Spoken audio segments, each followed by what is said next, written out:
I love the sort of the insularity of Mr. Bean, this sort of self-centeredness which reflects in the fact that, you know, if I have to get myself into the part, I don't need another person or a situation or a prop in order to create him. You just have to,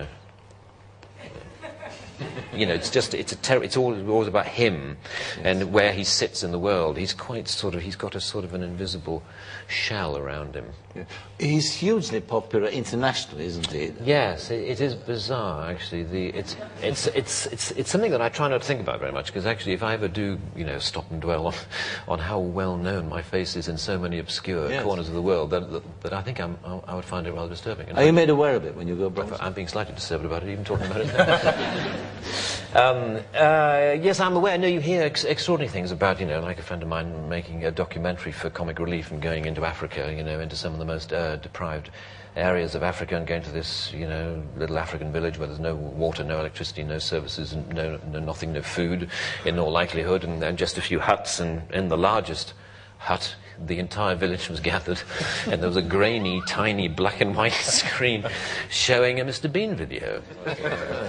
What about, let's talk about the other great comic creation that you made, and that was Edmund Blackadder. Uh-huh.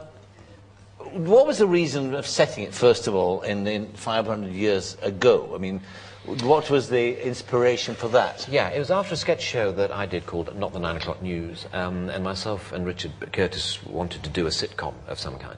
And we were sitting around trying to think of ideas, and of course the dominant sitcom of the time was Fawlty Towers. There still is a very dominant sitcom, and a definitive piece of work.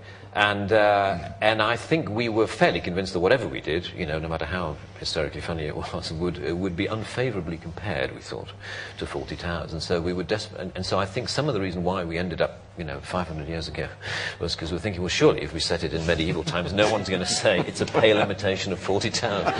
At least that was the hope. I'm sure somebody still did say it. So that's why the first series ended up at that time. And of course, one always remembers, of course, that classic last episode too, which seemed to define for me that narrow gap there is between tragedy and comedy. Yeah, it was a very bold thing and very moving, and at the same time, it did have a sort of comedic side to it. Well, I mean, there is. I mean, it's like the current, situation with war elsewhere. There's no doubt sometimes that the darker, the more serious the backdrop into which you set your comedy, sometimes the brighter your little sparks of comedy are set out, yes, in sharp relief against it. Yes. And that series was full of that sort of stuff. Yes, it was, indeed. I mean, Richard and Ben's work was fantastic. And that last episode, which really did get quite sad towards the end, was, I think, almost deliberately conceived to defend the series against criticism that we were making light of a very tragic situation, which was the situation in the trenches in northern France in the First World War. In fact, it turned out that criticism never materialized, that people just accepted it for what it was, yes, and enjoyed it for what it was. It's a classic nowadays. But it was, but I remember filming when we, the weeks a rehearsal leading up to the one-day recording of that last episode, when we went over the top at the end.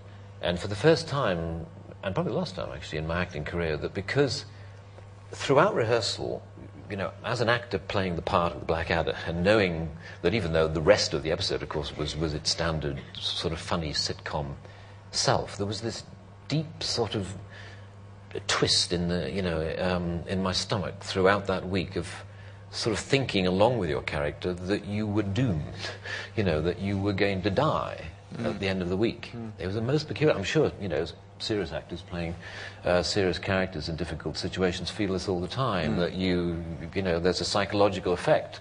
And obviously if you're trying to feel the character and feel his dilemma, then you're going to feel some of the fictional feelings for real. And I was amazed, throughout this awful knot in my stomach. Was it difficult to do itself, the actual moment of doing it? Was it difficult? No, you felt swept along by it. Yet again, I think because it was so well written, and that weird, transition when you go forward and I blow the whistle, that we go over the top, and there's some wonderful lines about, because I'd been trying to pretend that I'd gone mad in order to get sent back from the front, and it conspicuously failed, and the Blackadder says some, I can't remember it very well, but says some line about, who would notice another madman around here, and a line like that, it just, grasps the moment, and it's so fantastic to be part of, but by God, I felt it, I really did feel it.